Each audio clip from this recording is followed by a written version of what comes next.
8वटा राष्ट्रपतिको औचित्य प्रमाणित गर्यौं, 8वटा प्रधानमन्त्री गाउँ गाउँमा सरकार छन् नि अहिले। त्यसले के अर्थ दियो त?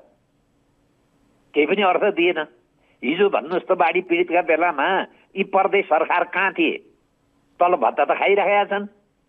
त्यसैले अब हामीहरूले के भन्नु पर्यो भने यो प्रणालीमा प्रश्न उठेको प्रश्न हो। यो प्रणालीभित्र चुनाव गराएर सुशीला कार्कीजीले चुनाव गराउनु भयो।